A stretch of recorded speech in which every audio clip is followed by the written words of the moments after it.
everybody, welcome.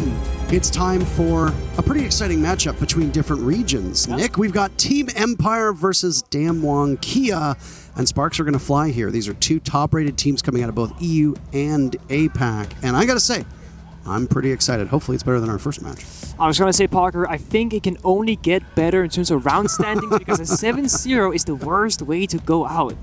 That is absolutely true, and I mean, at least your first professional cast got broken in relatively easy. I don't suspect this one will be as lopsided, but who knows? Team Empire is our first team roster. They come in from the EUL. They finished this last stage in second place. Yep.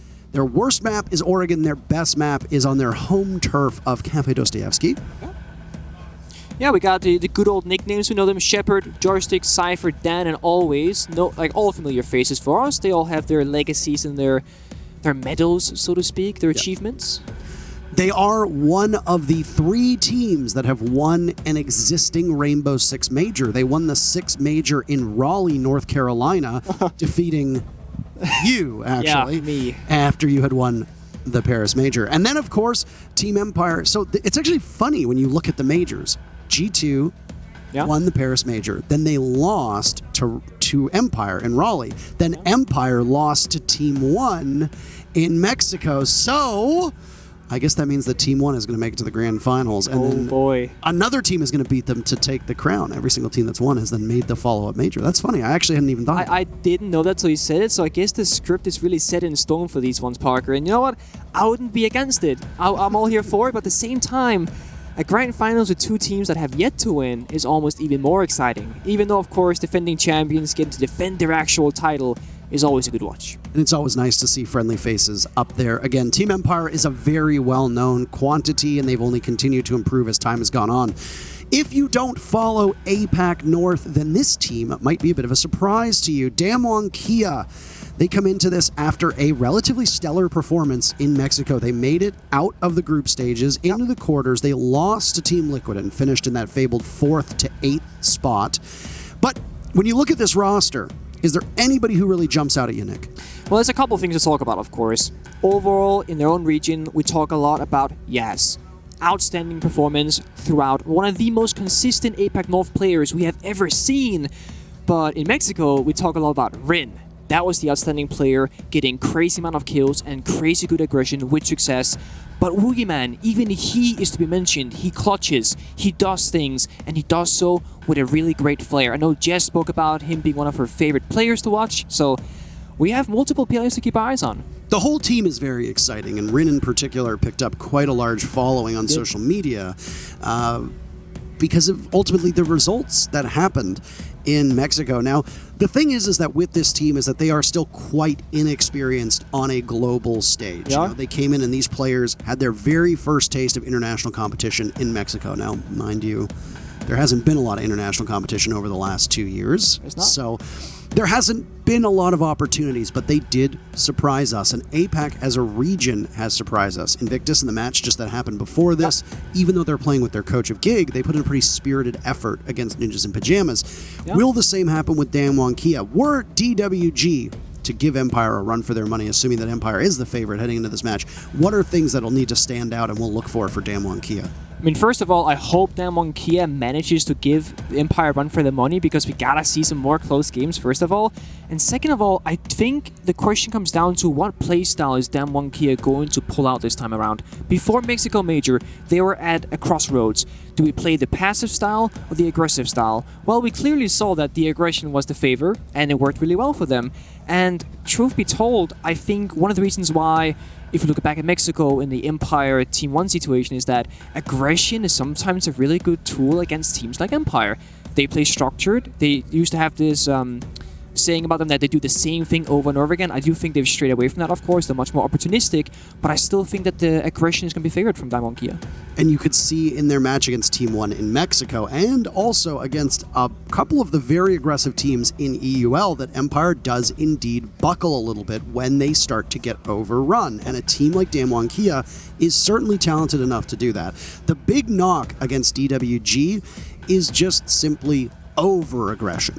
This is a team that can sometimes take engagements that are not necessarily smart. And that's because either arrogance, because they can get away with it in APAC North, but they can't against other opposition in other regions who might be better teams. But additionally, it's inexperience, right? It certainly is. And I think it's a very fine line. And this is not just something for Damwon Kia, but for every team at this event, is that you can get the opening kill, but if you're not able to turn that into more, then what did you really gain from that opening kill? So when you work for something, make sure you keep working with what you have as you get it, because you want to turn that 1 kill into 2 kills or some sort of map control into the execute. You know, we have the 3 stages of a round, the roam clear, the map control, into the setup, into the execute. Depending on the map that we're going to see today, that's going to, you know, differentiate, but generally speaking, that is the same rule of thumb that you follow as an attacker. The one thing, if we go back to the Mexican Major and we focus solely on that and we exclude APAC and just look at the last international event that we saw DWG compete at, Rin in particular was often involved in the very first kill for Damwon Kia. Now, sometimes, and more often than not, it often ended up being on the bad side of that kill. Rin would end up dying. And when we were doing prep work on DWG back in July and August prior to the Mexican Major, the thing that we were told about Rin was if Rin can be contained, if Rin can be controlled, not by his opponents, but by his IGL, then Rin can really flourish. The problem is that sometimes Rin likes to play on his own.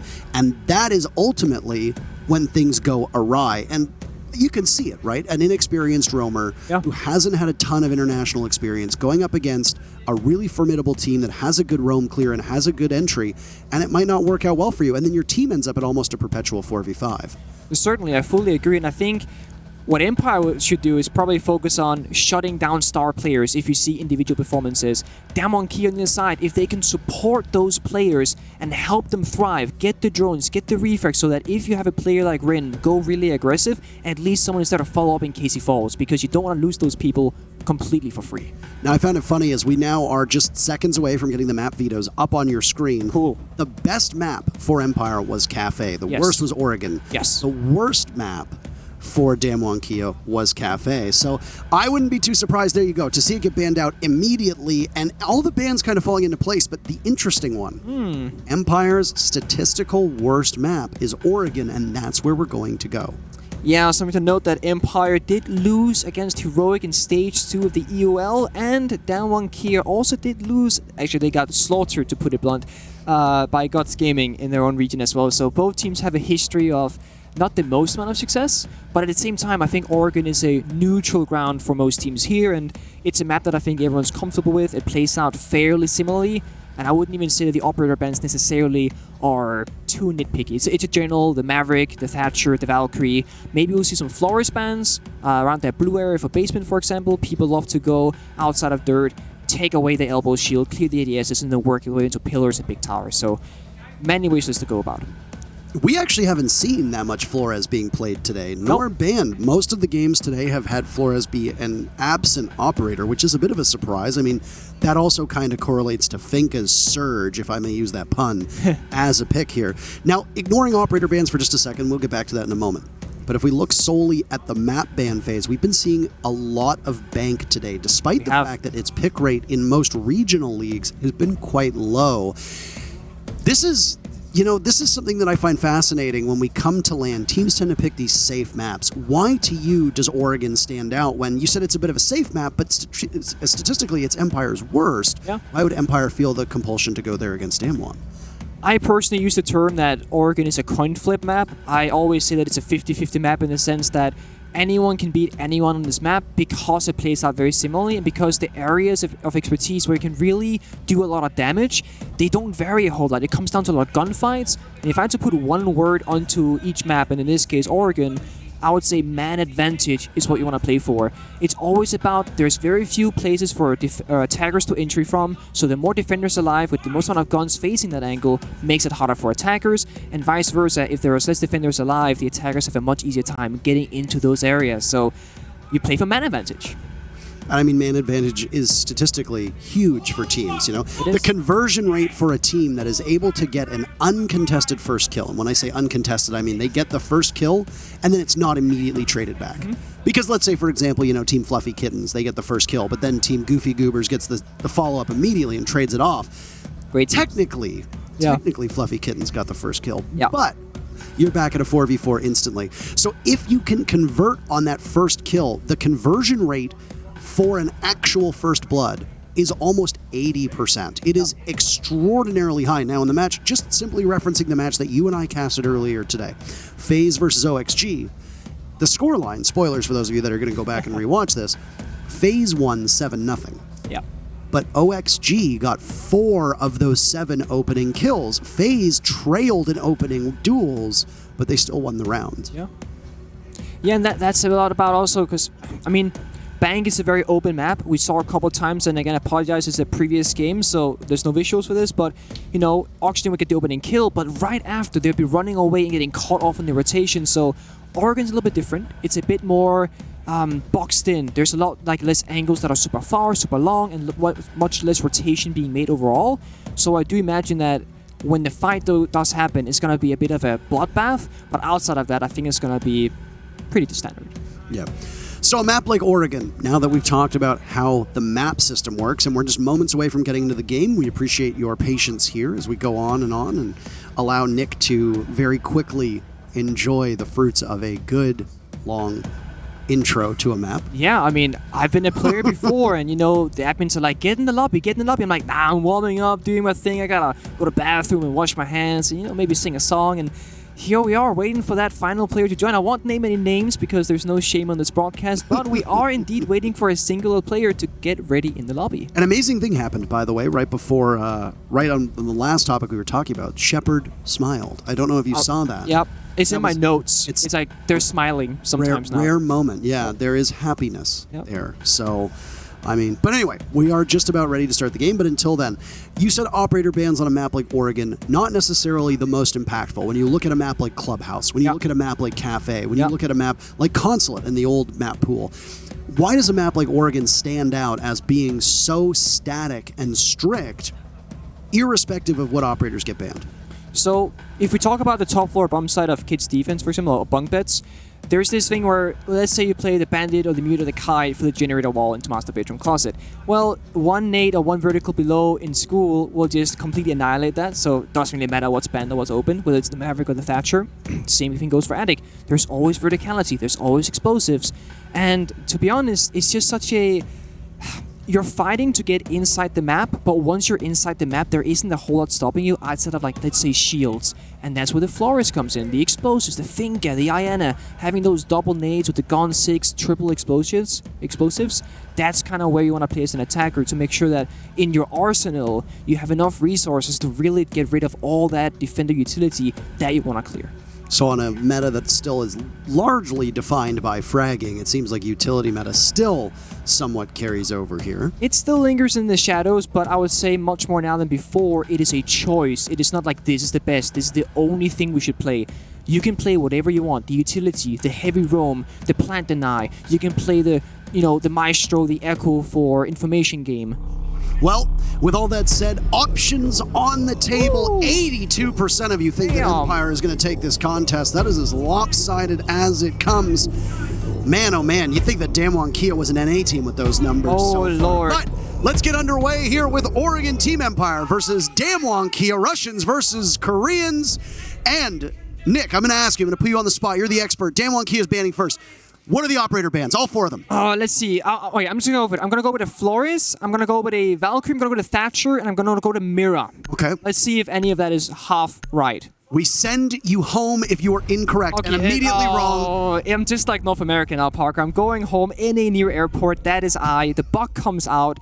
And to be honest, this is quite a good one, especially targeting Empire. Dan, most likely being on that Bach operator, is going to get taken off it if that's the case. The Thatcher does follow through, so we are technically 1 right and 1 wrong so far. Will the Valkyrie and the Mira follow troop, or will we see something else more specifically for this matchup? Well, Empire tends to stay pretty similar with all of their bans, so I wouldn't be too surprised if you were right. But no, it's a Kaid getting banned out. So you had talked about, you called it school. It's also called classroom down below, underneath generator, and underneath the games wall. A Kaid Electroclaw Really impactful there. And if you want to defend it with possible shotgun and impact combo, you can do that. You were right about the Valkyrie, so you go 2 for 2. Which, once again, we'll slag off NA a little bit more. North America would be lucky to go 2 for 2 with how they're playing so far. That's very true, Parker. I will say the Kai ban is very common after a Thatcher, because if you ban the Thatcher, the Kai gets enabled massively to deny those hatches when you go for the basement bomb site. Outside of basement bomb site, it's not as big of a deal, but you want to make sure that when you do hit that basement attack, that you can do so with comfort, and that is why the kite ban is so valuable here. Well, it looked like for a moment there, Damwon Kia, we're going to lock in the double dorms bomb site upstairs, but they say no thank you. They're going to go down to laundry and supply instead. This is known as one of the 1A, 1B style of bomb sites. You either have that top floor or the bottom floor, and then you can play. So you're going to be in kitchen no matter where you go, but are you going to be in mess hall, or are you going to be in cafeteria or dining hall, whichever you'd like to call it, or meeting? So you have those options available. Things are pretty normal here for Damwon Kia as they go downstairs. You predicted a Mira ban, but she's available. How is this going to impact the bomb sites on Oregon? So the mirror is very interesting. Typically, you will place down one mirror window wherever you think you're weakest, and then you will save the other mirror within your pocket so that when you see where the attackers have made their mark, what they're interested in, you can put that mirror window up on the wall and counteract it. If you pre-place both mirror windows, you give the attackers the option to see exactly what you're thinking and what you want with the game, and therefore you give them the option to adapt into it. So, we also see the Wamai and the Jaeger, which further supports this mirror. The mirror will naturally make you sit on the bomb site and enforce a stronghold in a certain area, and the Jaeger and the Wamai, they play perfectly into that. Caught it, playing the mute. Again, the wall deny for all these mirror windows, and as we see, putting on that free-side mirror window, there's a jam on it. So there are a couple options you have here as an attacker. There's typically 2 ways that teams are going to try to pressure you on this bomb site. Number 1, they're going to try to go through blue, and they're going to want to also control hill or electrical, but no. Or you can go through freezer. And yes, you talked about it. Flores is an operator that gets brought by Empire semi-frequently. So I wouldn't be too surprised to see, if not Dan, somebody else holding onto this operator. Dan obviously losing that buck as you had speculated, and it's not him involved in the first altercation, but what do we talk about We spoke Rin? about the Rin, Parker, the aggression, and often where Rin actually falls, and I spoke about if Rin goes this aggression, I would love to see somebody behind him to strike afterwards, but there's no one here, Parker. It was Rin all alone, with 4 guys bunkered up safely and comfortably on the bomb site, and both of Damwon Kia's mirror windows are on the laundry side, the front side of the bomb side, meaning that they're super vulnerable to the backside Tate, which seems like Empire is trying to do a bit of a pincer here. A hammer on the anvil, strike from one end, but also slam from the other. And that's the thing with certain operators. If you look at a Jaeger, if you look at deployable shields, if you look at Maestro, they can reposition those gadgets to catch a split push coming in from another direction. You can't do that with the mirror windows. You are fully committed to holding off on a laundry take. The supply portion of the bomb site now is going to be a touch weaker with Rin's absence. It is, and we spoke about the man count being super important. The Empire is going to be super happy having that 1 extra gun in comparison to Damwon, because they're going to need it once the execute comes through. Right now we're in stage 2. Stage 1 is map control. Stage 2 is the setup. Right now they're setting up. They want to get rid of the shield inside of elbow. They want to get pillars control, and with that they want to execute into sight. Well, Katsang trying to waste as much time as he can over by blue. Always will be the one to rush in that direction. Being joined by the Hibana of Shepard as Empire's full execute is going to come from the back of the map. That's going to look over towards supply as we talked about. Oh, look at Jazz. Nice kill from Yas. Always goes down, but traded out immediately. That's the top performer, and you need a big performance from Yas for Damwon to stay in this, especially if Rin dies early. Still utility left for Damwon to throw on down. Bullets go just whizzing over the head of Coated, who prone with a shotgun is in a very powerful position, but you can get very easily tagged, and there you go, spotted out. Shepard finishes him off. Empire has control of the back of bomb site. Katsang tries to hold it together, can't do it. Simply too many bodies to watch, and Empire bulldoze their way to the first round. Yeah, Damwon Kia losing 2 players with a trade of 1 essentially, and not a whole lot of refragability. Once they're down a man count in that 4 versus 3, it was caught hiding on that single wall to pillar. It did not pay off. He got figured out and got taken out with that. They did have 2 C4s, so they could have arguably played it a bit slower and try to utilize those C4s, maybe get a kill, deny their plan, but at the very least, stall for a bit of time. You see here, as Kodak got taken out, 34 seconds left on the clock, so they had a bit to work with. But Empire, beautiful refrags, they were all on the same side of the map, and they made that work in their favor. Really masterful execution there by them, and the right call after they got that Rin pick. There was nobody else roaming, and I think you touched on it perfectly. Unsupported. That's the biggest issue. When you're trying to hold this map control, there are only a couple teams, Nick, that are capable of dispatching somebody on the roam without anyone to help them and just play off of themselves. And even then, you can be the best solo roamer in the game, but if you've got 3 drones flying at you and 2 players flying at you, sometimes it's just impossible for you to be able to do more than get a single kill. And if you trade off, that can be absolutely worthwhile. But this is the thing we need to watch with Rin moving forward. The IGL and the shot callers from DWG, they need to rein Rin in, or else Rin is going to continue to just roam without any support, no intel, and get picked off. Empire is too good of a team on entry to not have somebody support Rin.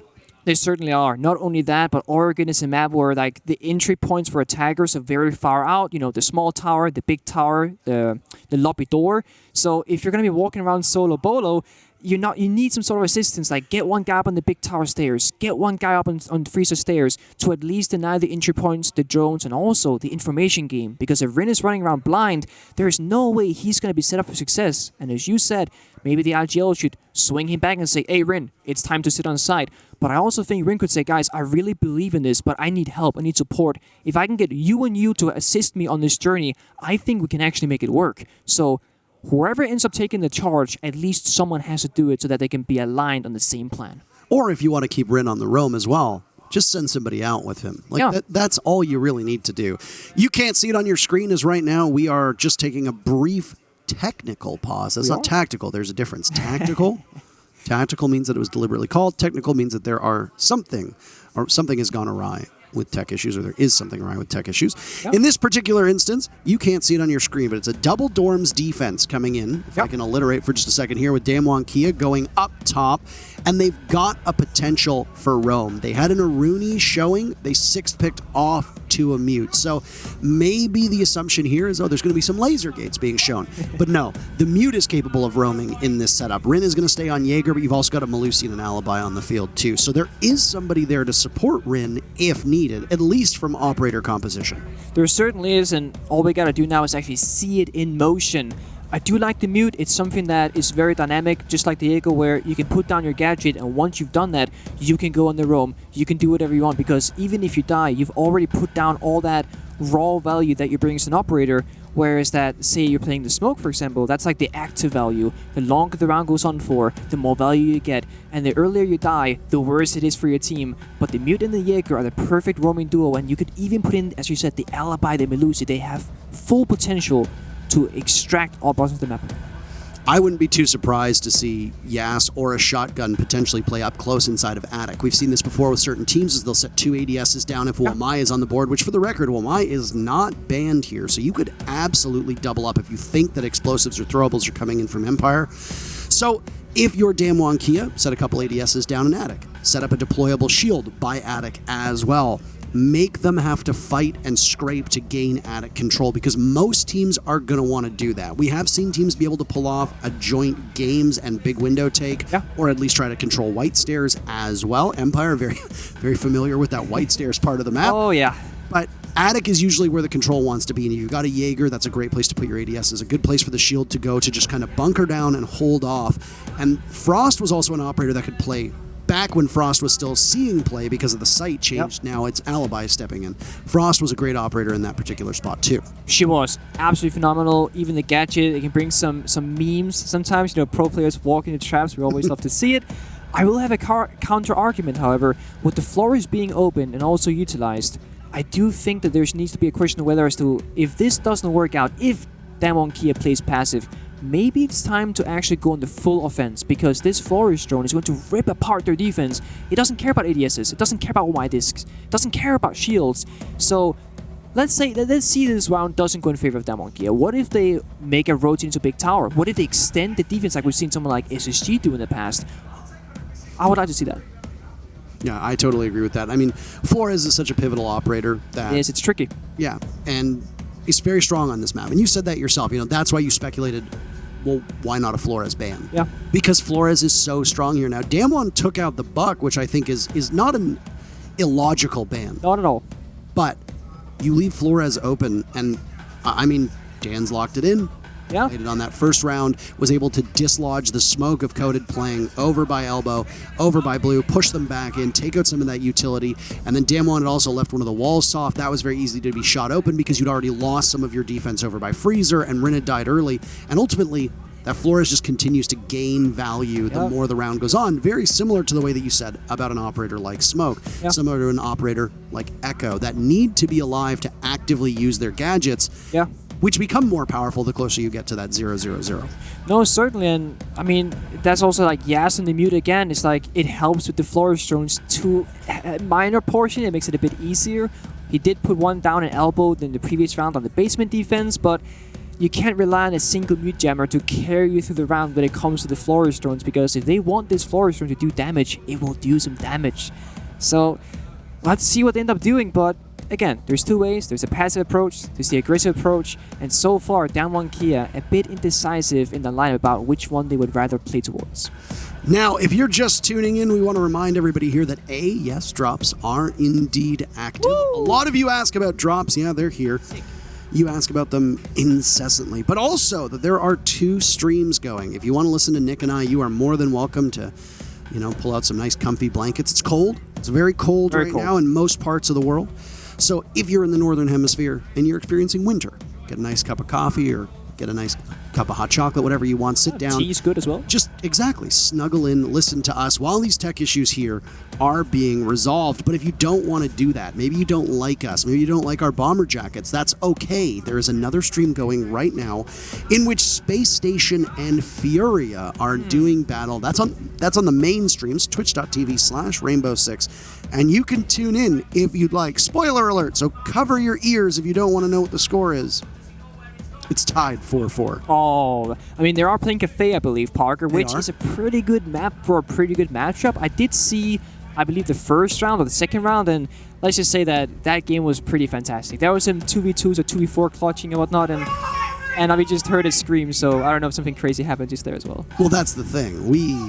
We're going off of the Twitch feed because we don't want to tell them what's actually happening live. But there is excitement. There is excitement. Excitement abound as the 2 Brits are losing their cool.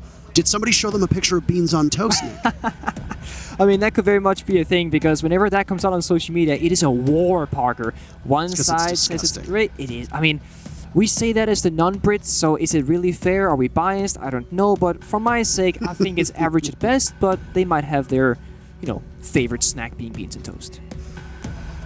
I'm fascinated by NA's performance so far today. Obviously, I mean, blown away. I mean, just as they got. So it's NAR and Enigma, right? The region which I call home either shows up or we don't. That's it. And oftentimes we get flown out early, which is great. Yeah. Have to get your COVID tests the day after you arrive because you're going to be going home early. So, but no, I am absolutely baffled by NA's performance so far today, and I will say that Space Station's 4 rounds at this present moment has doubled the amount of rounds, or has equaled the amount of rounds. Has equaled the amount of rounds of all the other NA teams combined, which is pretty dreadful. If you're Oxygen, by the way, I understand your excuse. You're playing with a coach. Fully understandable. Sonics played against BDS earlier. I saw a bit of it. I was saying they were looking really good for a brief moment, and I was thinking, you know what, Parker, there's potential. Unfortunately, BDS, they're just world-class. They turned it around and said, you know what, we're going to shut it down right here, right now. But then again, I mean, comparing Sonics to BDS is not entirely fair, so then again, I think it's fair play that BDS takes it. Yeah, the meme that keeps on giving. Yeah, I mean, at some point they have to take it, Parker. They've yet to win an international event, and at some point you gotta. Who'd have thought? There's an old comedic joke about the saying, one thing led to another, and how it's in terms of literary devices, it's very lazy, right? It is. But you could say a young gentleman from Colorado made a video saying BDS takes it, and one thing led to another, and he was given a free Acer Predator laptop. So, there you go. Yep. We're still trying to diagnose the issues. By the way, we promise that we are not withholding you from the goods for any particular reason. As we get updates, we will fill you in. Like I said, it's the authentic Siege experience. Yeah, I mean, it's always nice to see it, as I said, from both sides, because the players are actually smiling from Team Empire right now. They're having a blast, Parker, and I'm not gonna lie, we've been smiling quite a bit between one another as well during this break, so maybe everyone here is a winner, with the exception of maybe the guys watching at home, because they can't see our smiles, but thankfully, they can see some player smiles. Yeah. Well, for those that follow other esports, Damwon Kia had a very busy weekend. Yes. And one of the most thrilling finals that I have ever seen for the League of Legends Worlds. But hopefully, if you're this Damwon Kia team, you're going to hope to maybe have a bit of a better effort. Though I will say second at Worlds was not a terrible thing. We've diagnosed the issues, and we have actually... We fixed them. We fixed them. Great. We prescribed the fix. So we're back in-game as we talked about the double dorm setup. Yep. So obviously shield and trophy, so that is the fortification of that master bedroom side of the map. Typically what attackers will do, at least in Europe, is that you're gonna do like a split push where you take 2 guys in the big tower and 3 guys in the master side, and you do a both-sided take, so you meet in the middle, so to speak. If you can manage to get edit control, which is difficult by the way, and if you can manage to get the breach open into the closet and then get generator control, which is difficult by the way, you're in for a pretty good situation. However, with that being said, they're difficult, and Jans with a little extension here does not get the drone. He chases it. Oh, he does get it. Good job, Credit.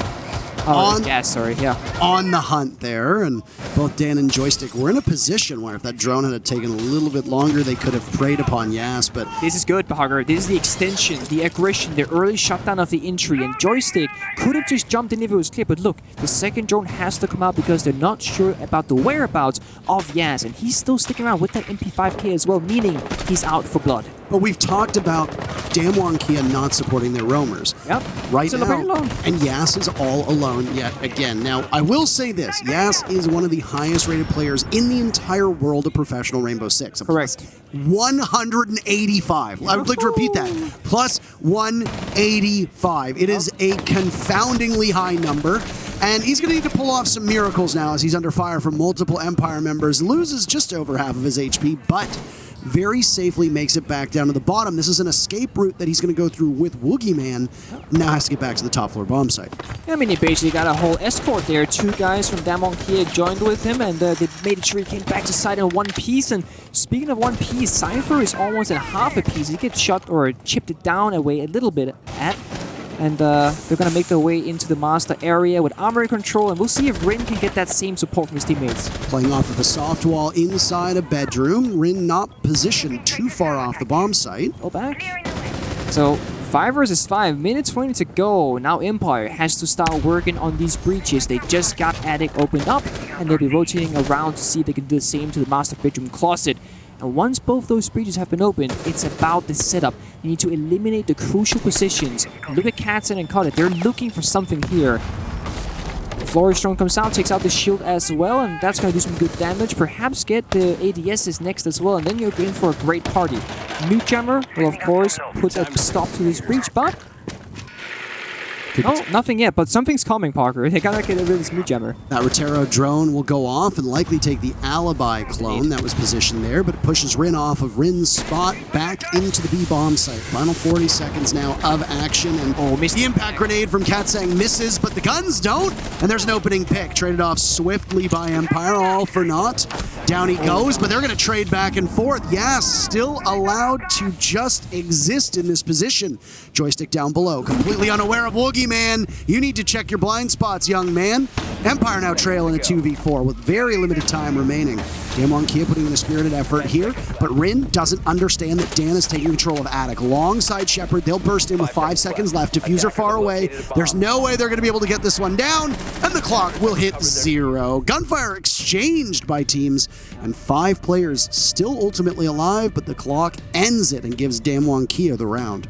The fortunate thing for Damwon Kia there is that the free kill that Wookieman found on bottom right was crucial, because once that kill was found, the last 2 remaining players from Empire were both stuck on the big tower side of things in Attic, which means you don't have the pins anymore. It's just a one-way push, and they don't have the Fuser, and there's Banshees, and oh, it's a mess.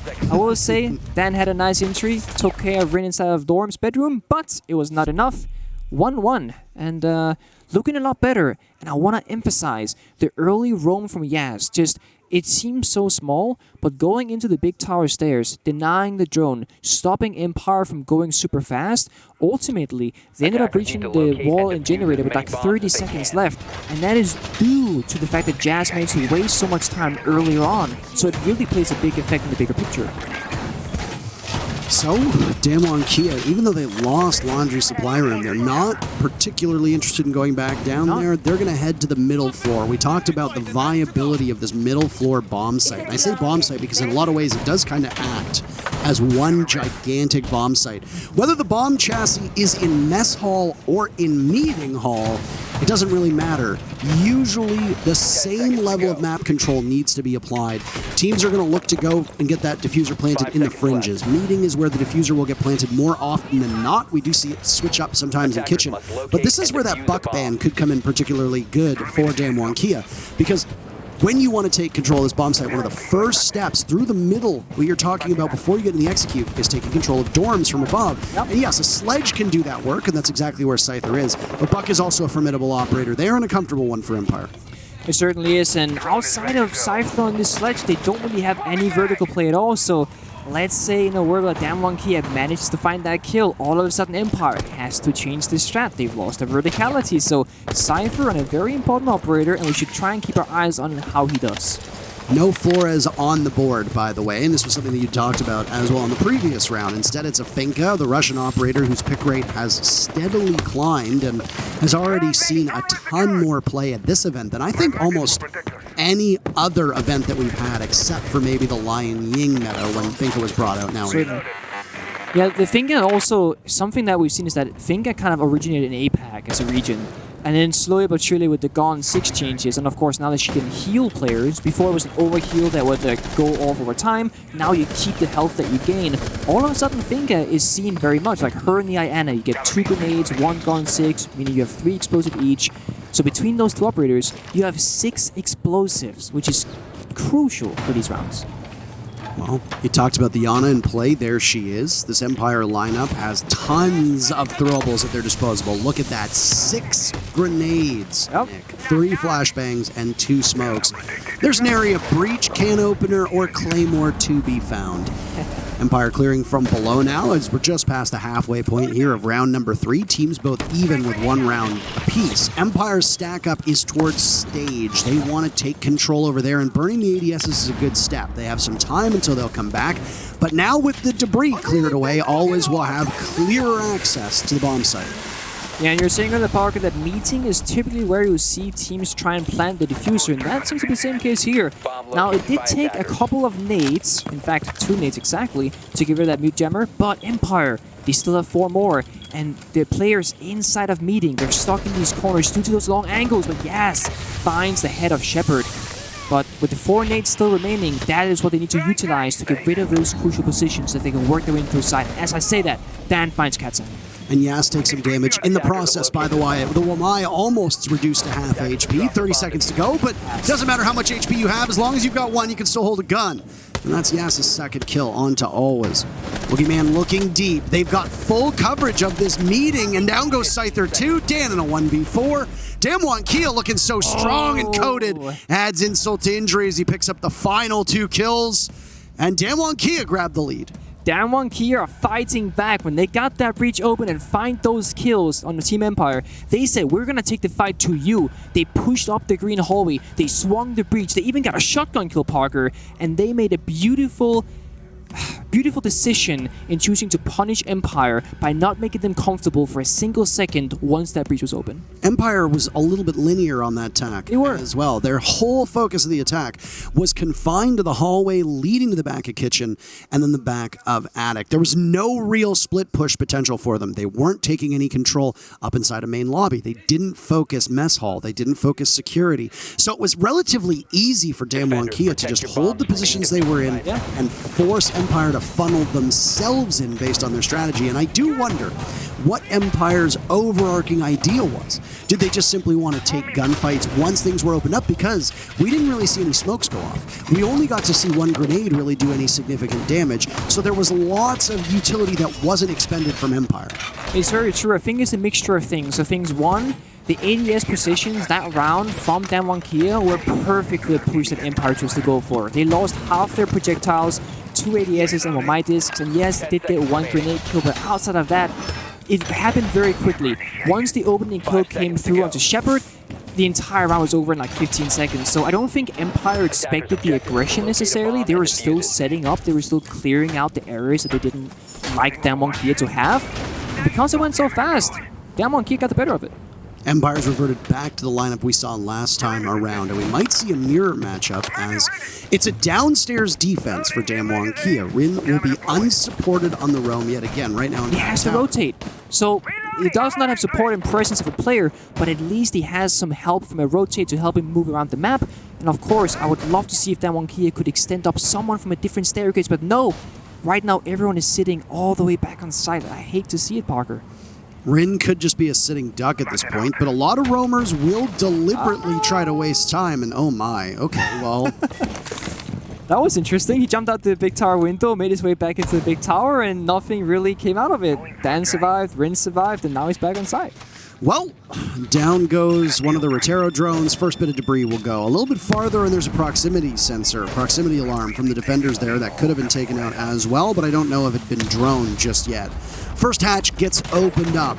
The focus from Empire, the last time they attacked this site, Nick, was the back. They focused blue, they focused supply, but that's also because of how much utility from the defenders was focused over on laundry. And with Woogieman playing that Mira, it's safe to assume that Damwon Kia are following that similar path as in the very first round. I think because Empire haven't found a kill yet, because they killed Rin the first time around, they're not exactly sure 100% where they want to push. So right now they're just pushing buttons and seeing what happens. Will it be a backside take? It does look like they're favoring the backside, and with this... Oh, it's so close. Rin barely gets away. But that means that Pillars is now clear. Empire has a drone in there. They have 2 in fact, so they know this. I would not be surprised if they choose to go for the same attack again. My, and so Dan's Rotero drone will go out and open up some of the wall, and boom, there it goes. Further access and clear passage for Empire. Another Rotero drone is now going to go out, and Dan putting all of this utility to good use. It'll go off because there's a mute jammer there, and claim it. There's yet another just down by elbow. Yep, mute getting big value here, and that is exactly why you want to bring it for the Flores. Again, the Mossy could do a similar job, but I think the value is more on the mute. And here we see the smoke off onto elbow, pushing into Pillars, Empire taking control. And there's another grenade that'll go out to try and force off that elbow player of Katsang, but you can hear those toxic babes go away.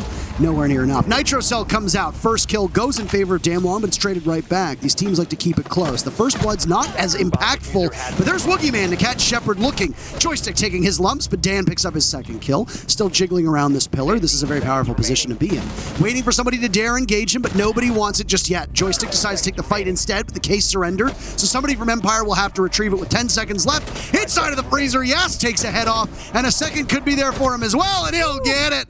Nice play from Damwon Kia as they stitch together 3 rounds in a row. And that is why we speak of Jazz, one of those highly versatile players, incredible performance, great form, and good decision making.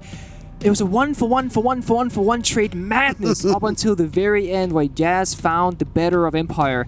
And Empire running very low on time this time around, and again, they didn't get that early pick, put them in a bit of a poor form, I would say, but they had good decision making. They smoked off elbow, they said, we don't really care too much about it, we're gonna smoke it off, run through the pillar, go in through side, and we actually saw Shepard finding himself all the way on the middle of the bomb side, basically alone, and got taken out, unfortunately, and Diffuser was fumbled in the middle of the ground, and there was no way to retrieve it, and it became a frag fiesta where, you know, Damwon Kia, that's where they thrive. Well, it's a tactical pause coming out from Empire. That's the other kind of pause. It absolutely is. And we talked about this. We distinguished it earlier on when we had the technical pause. That's a pause caused by technical issues. A tactical pause. That's a choice, right? You can choose to make those? It is absolutely a choice. That's cool. They don't hand them down to you. You get one per map. No, not one per side, one per map. That means that for the remainder of this matchup, Team Empire will have no ripcord to pull. There will be no safety net to catch them. If they are in free fall, they will continue to lose. Damwon Kia still has access to their timeout, and the coaches will be able to talk to the players during this 30-second period. Now, my question for you, what is there for Empire to talk about to try to solve right now? Because this could just be yet another defender-sided Oregon. Do you think that's the case, or do you think Empire sees something that they need to iron out? I think it's great to take the tactical timeout early ahead of time before it gets too far in. It is a 3-1 scoreline right now, Empire down 2 rounds, so you might just be talking about, guys, let's keep the form, follow the paper, we know what we're doing, maybe talk about the next bomb sites, which will be a dorm setup, which Empire can probably assume, and if not, just tell your players, guys, you got this. We're better than this. We can do really, really good things. Don't worry too much. And if it really comes down to the worst, we get the side swap soon, and then we're going to be really comfortable in defense, and we know what to do. So the goal here might just be to stop the bleeding as much as possible. Maybe pick up one more round, hold Damwon Kia to a 4-2 split, which is pretty standard for the defense on Oregon, and then move on and hope to try to gain ground in the defense. Certainly. I mean, if Empire gets a 3-3 split off this, I would be very happy as an Empire coach. And as you said, if you get a 4-2 split, I would be perfectly okay with that given the circumstance. What I do find a bit interesting, though, is that very first round we saw shades of some of the older Damwon Kia where Rin roams, gets punished for it. Yeah. Round goes to Empire pretty swiftly, frankly. Very quickly. The next 3 rounds, all of the opening kills went in favor of Damwon. Now, 2 of those rounds were immediate trades, so there's nothing really gained at that point. But still, the big story is that Damwon is not giving up that first pick to Empire and not allowing Empire to gain that small foothold from which they can then gain even greater map control off of. Yeah, I think they're doing a good job recognizing that they can keep doing what they wanted to do with a slight adjustment, and that was again the support. And it's something that they've been continuing throughout the entire match so far. We see Wookieeman all the way in Armory, Rin is nearby, and we had, I believe it was Yas again in that big tower that he so loves to play in. So they're keeping up the same pattern. They want to make sure Empire doesn't get anything for free, or at the very least, don't get too much for free. One thing that we can say about a team like Damwon Kia is that all 5 of these players are capable of going toe-to-toe with Empire in a duel. Yas right now, low-hanging fruit. We got to mention it anyway. 7-1 for Yas at this moment, and we're only starting the 5th round, so that is a pretty fine KD to have, and that keeps in keeping with his plus 185 in APAC, which once again is an absolutely astonishing number. It is. The 1.81 rating overall, I believe, makes him, I mean, one of the highest rated. Dare I say, probably the highest rated at this point. Very well done for him. See Empire making the same approach.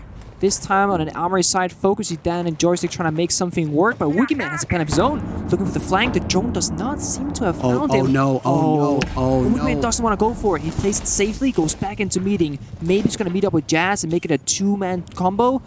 But he had an opportunity there, Parker, to take out Joystick from the flank. And I don't think anybody saw him. I don't even know if the sound was made, but Rin from inside of Attic, playing on this Wamaya as we had talked about, instead of the Jaeger, still going with the same denial, gives Damwon Kia their 4th first blood in a row. And this one will linger for quite a while. Joystick needs to be a top performer for Empire. He's sitting at a 2 and 4, and there's no Gon 6 and no grenades from that Yana anymore. Yeah, I'm curious about the situation because we still have this jam on the gym wall. Joystick was on Armory stairs. Surely he could have gone outside the school window or classroom window, opened up the generator window and naded this jammer, because you see always he's trying to open up the wall, but they need this grenade first. And with Joystick getting taken out, now Cypher has to walk all the way around, make his way downstairs, and he has to be the one to clear this jammer.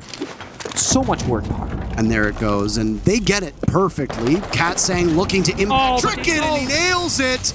Those are the sexy things you don't see on a scoreboard right there. Another thermite charge in hand, by the way, and if I was Empire, I'd be pretty miffed. But can he go 2 for 2? Yes, he can.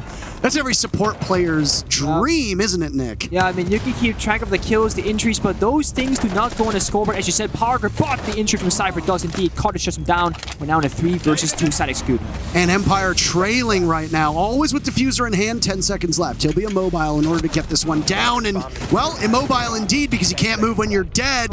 Coded and Woogie Man adding together for those final 2 kills, and the timeout does not immediately work for Empire, Nick. It's 4-1 for Damwon Kia. I mean, I gotta say, remember, it was Empire's timeout, but Damwon Kia, I believe, are also fully able to communicate, which means an Empire timeout is also a timeout for Damwon. Now, the last time they played up in the Kid Storms, they actually tried the same impact deny, but they missed. This time, it was so close, always almost had the wall breached, but the very last second, it got denied. And I thought, that's great. But you know what? He did it again. 2 for 2, and Katsang single-handedly putting this round in the backpack of Damwon Kia. Now, we talk about there are contributions that players make that aren't on the scoreboard. Yes. One player in this match in particular is constantly talked about like that, and that's Shepard. Yeah. The intangibles, the things that come with a player that can't be given plus 10, plus 20, etc.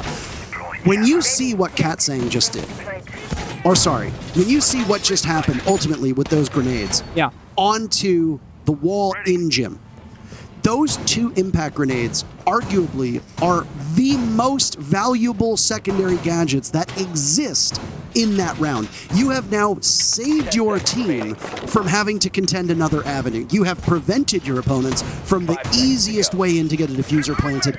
And now with the dying seconds of the round upon you, 20 to go, Empire has to completely shift. Like a cruise ship, they're not particularly agile, with 20 seconds left, and then go in through the narrow doorways with no destructible material on either side. And they just get picked off one by one by one. And Katsang's contributions aren't going to be shown on the scoreboard the way that they need to be, and that is a defining round victory for the fact that those impact grenades did all the work.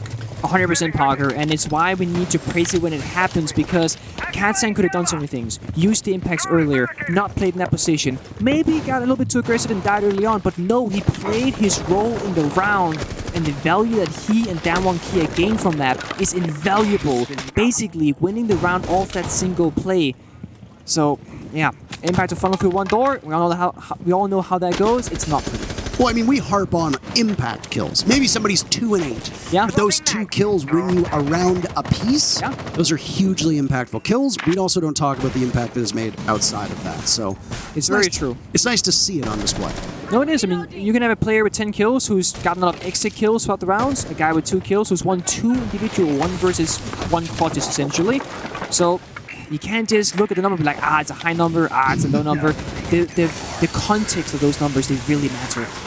Now, we're halfway through this round, and not a ton has happened. There's been a little bit of bruising done to Woogie Man, and it's yet again another attempt for Empire to conquer this meeting defense. Same old, same old. Same old, same old. Damwon Kia has put together a very impressive 4 rounds in a row. The timeout that was taken from Empire, setting expectations, it's that they can take 1 round. Try to hold Damwon Kia to a 4-2. Katsang right now is in the crosshairs, though, quite literally. His grenades will go over, and he gets finished off by Joystick through the drone hole. That's a bit unfortunate. Yas is the next one in the line of duty, but a flashbang is going to go out, blinded for a second as he scampers off. The back of meeting is prime for the taking from Empire as they find their 2nd first blood thus far, and will continue to expend some utility to try to clear out Damwon. I mean, these were my disc, and idiots are doing so much work, but when you swing like Jazz does and get shut down by Cypher, it does not matter. And meanwhile, always starts the plant. This is the execute from Empire that we did not see the last time, but the C4 from Carter, it comes out. Shuts down the plant, the flank is unsuccessful, 4 versus 1. Empire might just have this round in the back. Woogie Man gives his position away over by Flag, and that is as good as he's gonna do. A couple bullets into the soft wall, and the rest of the wood falls away as Empire does what we had said they needed to do. Hold Damwon Kia to 4 rounds this half. Yep. Now, you don't have a timeout to really sort this one out. You do get some time to talk to your teammates if Damwon pulls their timeout. Yeah. But now Empire going on to defense on what certainly looks like a heavily defender-favored Oregon so far You need to run up the score if you're Empire. A 4-2 scoreline from Empire answers back, sends us to overtime. They need to be 5-1, virtually perfect, in order to put this away without needing extra innings. That's very true. I'm very curious to see if Damwon Kia will play the floors. And we do see a 6-pick from the Mavericks, so a similar fashion as Empire. However, with the Nomad addition as well, so perhaps Damwon Kia are the one that wants to keep Empire in check on that roam clear. So, it'll be a similar fashion as we saw Damwon Kia starting the basement, so is Empire also bringing out the Mirror and the Mute. Again, this goes in great favor of Flores and the defender-sided situation. Probably gonna put that smoke shield inside of Elbow with some ADSs. Really standard stuff so far. And looks like Damwon Kia might be setting up for a big tower take just like Empire did, which seems to be the favor for most teams, to be fair. Well, teams have abandoned the freezer take, that's for certain, and I wonder exactly what the idea behind that is. Same mirror setup here, and that could be the big factor, right? You've got one mirror window on that closet wall, which is where Scyther's going to put it right now. You've got another looking long through freezer towards the stairs. It's also directly under the freezer hatch, so if somebody drops, they're going to see the mirror window right away. And with that second panel next to the mirror window shot open, it allows you to return fire. One thing that if we don't want to get too beginner-friendly here, but if you are relatively new to the game, sometimes leaving a second panel unreinforced allows you to play off of intel and shoot through it rather than barricading yourselves in, but we could talk about that for hours. It does, and I think, as you said, Parker, with the mirror windows being faced towards the front, it only makes sense to go on the backside. And you asked, why is that? Well, to be honest, if you don't play any smoke grenades, those mirror windows are going to be the end of you. You just can't get rid of them, you can't get any cover from them. So that's one thing that Damwon Kia is missing, where Empire did play the thermite on occasion with the smoke grenades. And the other one is that even if the mirror wasn't being played, it's very hard to make your entry through Laundry and Freezer unless you have an execution operator like the Ying. But speaking of execution, Rin gets an entry onto Always, and now we're seeing the roles in reverse. Well, Yas took some damage in the process, so, I mean, if you're Empire, not all hope is lost. Always has had a bit of a slow starter so far for today, but this is another player whose contributions are usually going to be done that's not in a killing fashion. So, opening up hatches, lots of drone work, incessant drone work, in fact. These are the hallmarks of a good support player and always fills all of those roles quite effectively. Damwon Kia, as you said, we're looking to try and attack from the back of tower. That's what they're doing right now, and they're clearing out utility in blue to start. Yeah, doing a good job so far. Woogieman putting on his Dan cosplay, imitating the same drones, and honestly doing a fantastic job so far. Right on the big tower, Jazz has found himself injured, which means that they are back in the 4v4 and it's a rifle can come out. Rin making his way down the stairs, does not find the kill as Cypher turns it around. Rin just a little bit too cocky, maybe, but Empire starting to stack up kills. Yas was brought back alive, good enough for a single grenade. So technically it goes off from the grave. And there will go the Flores drone, but no, Woogieman decides I'll take the engagement myself. Shepard gets an easy pick, swiftly answered by Coded, and sets us up into a tense 1v1. Banshee goes out, 40 seconds remaining for Coded to try and edge Damwon Kia just a little bit farther. Does he know he's being flanked by Dan moving through blue? This is information that he might not have. And if he doesn't, there are the pings. Coded might be unaware of the fact that a dagger could be stabbed in his back at any moment, but no! Coded had the information, what a beautiful play! And he shuts him down as Damwon Kia take their very first round on attack. First, the turnaround onto Rin, now Carter doing the same thing to Dan, who was on the prowl, looking for that kill. What an incredible round, Parker. It seemed like Damwon Kia pushed the go button a little bit early, trying to catch Empire off guard, but Empire almost seemed so ready for it with the turnaround, and they honestly, given the situation of being in the 4 versus 5 from the side of Empire, I think they did a really good job bringing it down to a 1 versus 1. Yeah, really remarkable stuff. And I mean, that miss from Rin is semi-uncharacteristic. Yeah. Woogieman wanting to take the engagement here. Yeah. Sees an opportunity on Shepard behind the deployable shield, and Woogieman, instead of using the Flores drone, decides to take the engagement. Why? What is the thought process behind that? Why do you peel off your drone instead of taking the shield out and then following up with it? Are you just thinking, I can win this gun duel? Is it hubris, arrogance? What is it? I think, so what he did was that he put the drone on the ground and then it auto drive straight ahead in a straight line. And I think it's because he wanted to play for the kill. He didn't want to kill the shield and have the guy run away and reinforce the wall off. He wanted to catch him off, find the kill, put himself and his team in a 2 versus 1 to set them up for success, rather than to just gain the ground. Because let's say that he ran away, the shield got destroyed. Well, Team Empire can just walk back through the rotate and they can still play there. So ultimately, if the shield is gone, Damwon Kia didn't really gain much from it because Empire still owns that territory. Fingers for the kill. We've been shining such a bright spotlight on Yas that very quietly Coded has assembled a 9-2 score himself, and largely does so on those thankless roles that we talk about, these support-oriented roles. But I mean, it's not unusual to see a Hibana frag out on attack, and Coded was playing that floater flex role on defense, so there was different application there depending on the operator that Coded wanted to go off of. Right now, the kills, though, for Damwon Kia coming much easier, and with the exception of that miss that we saw from Rin, largely out-dueling Empire in 1v1s. No, yeah, they're doing a great job, and I mean, as you said, the Hibana is like what I would call the secondary support, whereas like the Maverick and the Thermite is the primary support. So it's not uncharacteristic to see Coded with so many kills, but again, he only has that many kills because of his skill and what he's been able to do so far in this game. Something that always in Rin, they're a little bit further down the bracket, but I hope that they will find some gunfights of their own. Rin does have that 1 entry from the first attacking round, so that 1 kill was good in value. So we're just over a minute now into round number 8, and this is where things will begin to get tense for Empire. If you believe that this is a defender-sided map, and we have every reason to believe that thus far, maybe it's just a Damwon Kia sided map at the moment, but Empire need to be able to start picking up rounds very quickly. Like we said, the magic number for Empire is 5-1. If they want to win this without going to overtime, they need to win every single remaining round. That is a very tall ask. So I'm a bit curious, Parker. You saw the shield and the ADSs that we found inside of Trophy where Yas is standing. Empire has completely giving up that ground without even attempting a fight. They just said, you know what, this is too risky, we're gonna fall back aside, play it safe, there's only a minute left on the clock. So if Damwon Kia can do great things in this next 1 minute, I would say Empire made the wrong choice, but assuming that Damwon Kia will get pressured by the time, a wise choice for Empire. Rin governing now, big window, as you said, just under a minute to go. Long sight line over towards White Stairs. Joystick punished by Yas. That's double digits for the star player from Damwon Kia. You see catching and okay!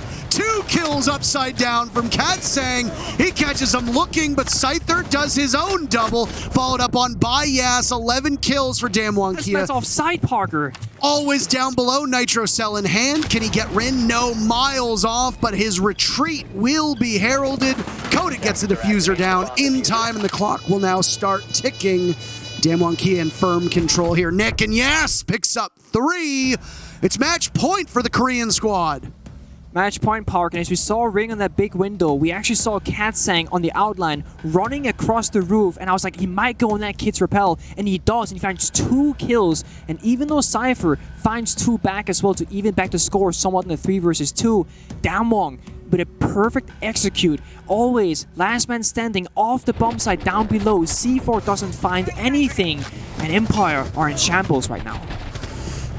At this point, like I said, early on, you call a timeout at the tail end of the 4th round. You have no way to stop this. You cannot cauterize the wound at all. You will continue to bleed and bleed and bleed, and that's what's happening to Empire. They are losing gun duels. They look like they have poor coordination. They look like they have poor communication. What on earth is going on at the moment with this Empire team? This is certainly not the squad that we saw in Mexico. This is certainly not the 2nd place team in EUL in the last stage. So, an off day. Maybe. There seem to be some teams who can perform better than their numbers suggest today. Maybe they'll take some time to settle in. But Damwon Kia looking very formidable. Empire can still win this match, by the way. They need to win all 4 of the remaining rounds to kick the match to overtime and then prevail there. But if winning 5-1 was a tall task, then this is pretty tall as well. Damwon Kia look so fierce. Yeah, they added pressure onto Empire from being match point, knowing that 1 mistake is gonna cost you the game. I mean, last round, gotta talk about the trophy shield. There wasn't that much pressure. You still have some mistakes you can make, but they just ran away. They gave it up. They had a good position, chose not to take advantage of it, and then Damwon Kia said, well, if we get it for free, we'll take it for free. And you saw what happened. So, it is the first game Of course, every game matters, but I was expecting more confidence from Empire. If anything, in the first game of the stage, that's when you start getting comfortable. Take some gun duels, get comfortable in the setup.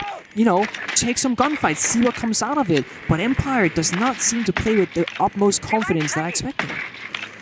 Well, I mean, so much for a defender-sided map. It certainly doesn't look that way. Empire's going to go back downstairs to Laundry Supply Room, the 2 bomb sites in which Empire will likely have the most success. They've already played and they've lost them both. There is a reason why this was statistically their worst map before today. You thought that it was maybe a neutral bomb site, the Switzerland of maps, dare I say it. Yeah. But it certainly doesn't look that way at all. Empire are getting pulverized in just about every single category. I mean, you say it doesn't look that way, but if you look at the strategical play at hand, they are playing the same bomb sites in a very similar fashion, and the same goes for attacks. So the conflict 50-50 still applies, but Damwon Kia, of course, doing the better part of their job. Now, drone work on the back stairs, as always, will hold off whoever he finds. In this particular case, it's Rin. Neither player have particularly good stats right now, always doing more off the scoreboard. There's an air jab there. That little ringing, chirping noise will give them away. Choice. Chichu. Is that the sound? Is that, yeah, Chichu. Okay. I think it's, you know the motion scanners you spoke about earlier? They say beep boop. It's a beep boop. So yeah, and then Benji goes. Were you with us yesterday when Dez was talking about the sound that trains make? Yeah, it's like some weird sound. Yeah, I don't even want to imitate it, but it's definitely not. I don't know what. It's not what train sounds like at all. That's absolutely not what trains sound like. Anyway. If you hear the sound of a runaway freight train, it might in fact be Damwon Kia now, as with the final moment to go, Nick, they are in the driver's seat, quite literally, and that locomotive is out of control. Empire, the unfortunate casualty at the moment. Still hope. All 10 players upright and alive in the server 40 seconds. Here we go. Katsang is just in the middle of the site, finding their kills. Joystick opens things up, traded off by Rin. So damage being done, but you can see some orange mixed in with the blue. Empire trailing. Dan makes it equal numbers. Woogieman and Yas, but you've still got Yas left 13-4 with 30 seconds to go. Scyther playing this shrewd angle. He sees it, but he's going to wait. Oh no, why are you holding off? Scyther doesn't want to give it away. That's why. As he lines them both up and knocks them down. A shrewd play as he had the information, and both kills are his. Empire stays alive for now. Beautiful trigger discipline, Parker. Being able to do that on match point when you need to win this round is phenomenal. He saw the gun barrel. He even saw Anna walk all the way into sight just to walk back out, and he held his finger off the trigger the entire time to line up the double and take the round for his team. I was gonna think for Damwon Kia here that there were gonna be no brakes on this train, but I think Empire just pulled down the lever. Really well done by Empire. So they take Laundry. The problem is now is you've got, at least if you want to complete this perfect rotation, and that's what needs to be done. You have to win Laundry a second time. And you also have to win kids' dorms and then one of those first floor bomb sites. That's why things get so challenging here. It seems so unlikely that Empire will be able to do anything with it, but we will keep an eye on it.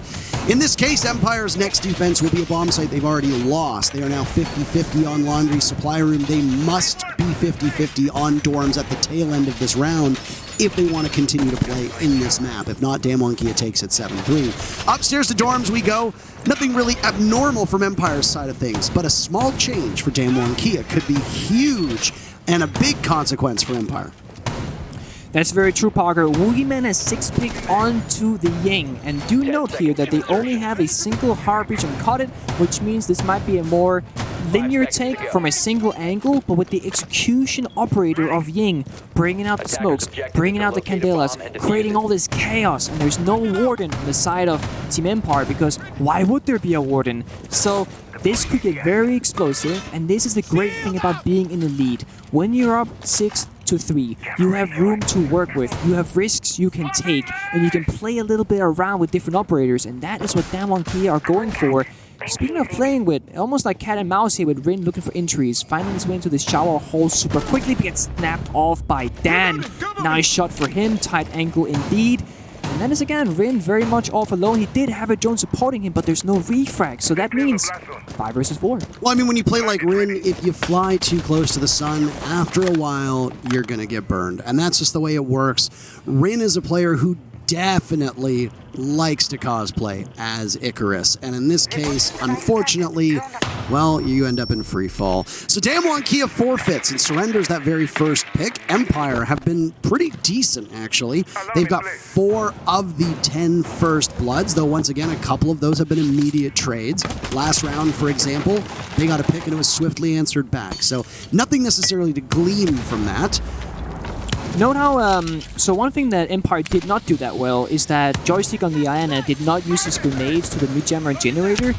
Yaz, despite it being half of the round, Jazz did that as one of his first priorities. He tried with the Gun 6, the explosive radius is very small, it missed the jammer, so he had to grenade it. But I will give praise to Damwon Kia for understanding their roles in this attack. As the nades gets used, the heartbeat goes through, the wall is now open, but it still needs to all come down to this Ying. They only have a single heartbeat. Note, nobody went big tower. Woogie Man is on the roof, nobody's big window, nobody's on the rappel, so this is right now, there's only pressure from one side, unless something else is happening. Woogie Man above the kid's window on a drone, looking to start something. That's probably gonna be the executor. If you remember now, as there's a minute left, Nick, in the previous attempt here from Damwon Kia, which was successful. It was Katsang on upside down rappel with a big 2-piece Scyther to answer back. But before that happened, Damwon Kia were formidable on that mid-round. We're now aiming at the execute, staring down quite intently. There goes a Candela that looked like it got taken out, and Woogie Man is going to be in a big 2-piece for Woogie Man and immediately back out, it seems, but still under watch from that bulletproof camera right now inside of Attic. Dan, Joystick, and always the 3 remaining players from Empire. One's going to have his attention over towards Big Window. A hop in now will be to the death of Damwon Kia. Coded attempting a defuse, but no. Instead, out go the Candelas. A kill for Yas. 2 remain for Empire. Damwon Kia right now in firm control, but Dan has something to say about that. No way you're taking this one away. I got 10 seconds to go. But Coded gets the diffuser down successfully. Dan in a 1v3, make it a 1v2. Katsang drop. Pivoting towards the diffuser, 40 seconds on that clock. He's got a lot of utility in front of him that's not going to be of much use right now, and another will get tossed on out. Limited intel for Dan, it would seem. Diffuser in his gaze, but where are the 2 players from Damwon Kia? One inside of Attic, yes, and it's Woogie Man, who's simply the better player in that duel, and today, Damwon Kia are the better team. They take it, and it's a big victory for APAC. I would say, Parker, the Ying having... When you're up in the round, you pick up the Ying with full confidence. The execute was beautiful. The double kill from Woogie Man opened up the round massively for Damwon Kia. They rotated one player onto the big window and they just capitalized from multiple angles, catching Empire off guard what seemed like a favorable round for them in that 5 versus 4. Dan find the opening kill, but nothing came out of it. Damwon Kia completely shut it down, and besides that one lever being pulled from Team Empire, they did not have anything but full force and speed.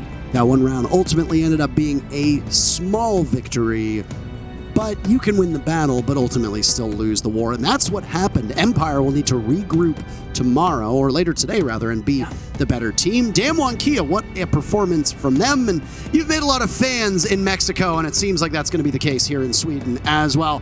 Nick, we've got a break ready, so let's toss to it, and then we'll come back with some more Rainbow Six in just a couple minutes.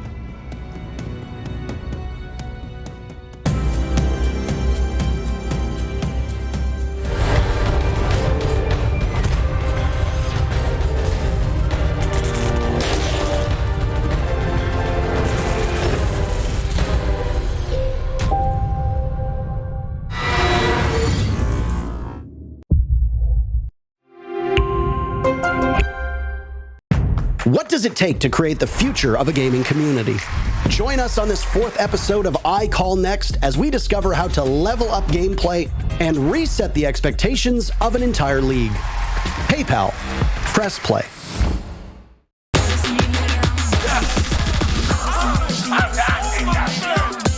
Easy going right there. One more to go.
Everybody, if you didn't watch that match, you owe it to yourself to go back in time, rewind time, and go watch it, because boy, oh boy, what a performance that was from Damwon Kia. We knew they were the real deal after they made it out of groups at the Mexico Major. We knew they were the real deal after their performance in APAC North, but today they once again prove, in case we needed it, that they are the real deal, defeating Empire 7-3. Certainly. Well, it looked like a bit of a shaky start where you said, oh, Damwon Kia making some amateur mistakes. It's not looking too hot for them. They turned it around, Parker. It seemed like since round 2, it was a different team that almost showed up. And we saw them progress with the roam, with the extension. We saw them play more together. And we saw them also clutch out a couple of rounds. Pretty well done. There were some huge moments by individual players across all of the teams. Scyther having some real standout performances. Dan utility clearing. Shepard had some good moments. Frankly, Empire's clutch potential and their performance was quite weak. We're used to seeing flashy plays from Dan. We're used to seeing flashy plays from Joystick. We didn't really see any of those today from either of them. Strong and impactful plays, sure, but the flashy plays, they came from Coded. They came from Katsang. They came from Yas. Multiple times they came from Yas. Yep. And it was all Damwon Kia all the way down. Then you had that final round with the Wookiee Man on the Ying, just executing that beautifully, getting an incredible double kill on the entry into the side. And yeah, Jazz, honestly, all of Damwon Kia. Rin had a bit of a weak start, but of course he found inches of his own, so even he found some great value for his team. And yeah, Damwon Kia looked like a phenomenal team this first match, but we got many more to go. And some extraordinary spectating as well. Allowed Yes. us to see some non-killing related important plays. And I think those are good to highlight too, because players like Alwiz and Shepard on Empire do not necessarily get the praise that they deserve, because we don't see those things, those hidden factors that go into shot calling, droning, intel work, and just secondary gadget and utility work. So kudos to Damwon for how they played, and they're now going to sit atop their group as far as I'm aware. We'll have a group update for you in just a moment. But if you're Empire, let's talk about Empire, because we've been talking about Damwon quite a lot. We have. Let's talk about Empire. What do you need to fix moving forward? I mean, the easy thing, well, it's not easy, right? Confidence. I want them to have a little bit more confidence in their game. They played really passive. They gave up ground unnecessarily. I would use the same argument I did for Damwon in the beginning. If you're Team Empire and you're struggling, extend out the map, make a rotating attic, play that big tower, see what comes your way. Give Damwon Kia some problems they need to solve that a Flourish drone can't just completely tear apart, because the only problems Empire presented was one shield and elbow, which one drone could clear, and one shield and trophy on the Dorms defense that they didn't even use. They just ran away. So give Damwon Kia some problems that they need to figure out, give them some mini games, some puzzles, and then maybe, just maybe, you can overthrow them. Now, you're also saying this as if Empire is going to go back to Oregon. I mean, to be honest, I think they could, because there's so much more they could do with that map, and there are so many things that they didn't really give us in this game. So I probably would take a break from it, step away and say, what went wrong? Look at it with your coach, go over this game in particular and say, this round that went wrong, this round we could have done this differently. Maybe always don't play all the way below and like have no info C4 going out in a 1 versus 3 because you should have been on side to help your teammates. So lots to learn from them on this one. Now, we have some group updates for you, not just from this group, Ooh. by the way, but Group Nice. C and Group D. So apologies here if you haven't been watching these matches, but while we were casting, the Furious Space Station match concluded, and as you can see, 8-7. It was a coin toss of a final round. Could have gone either way. Furia emerges with a victory, but Space Station only held them to 2 points, which could be huge moving forward. Damwon Kia pick up the full 3 points, and then as you saw earlier against both the Sonics and Invictus, BDS and NIP walked away with victories, but that NIP victory in particular was very hard-earned. 7-5 at one point. I think it was 5-1 or 4-1. I believe it was Invictus. 5-1 actually. Yeah. Quite a comeback from Ninjas in Pajamas. But you're the defending world champions. You want to prove that recoil was really the only issue that you had. So you're going to have to win games like that against Invictus. Nick, this was our second game in the books. We got another lined up for you. And we'll be back with more group stage action, but a bit of a longer break this time in between the matches while things get set up. Don't touch that browser. We'll be right back.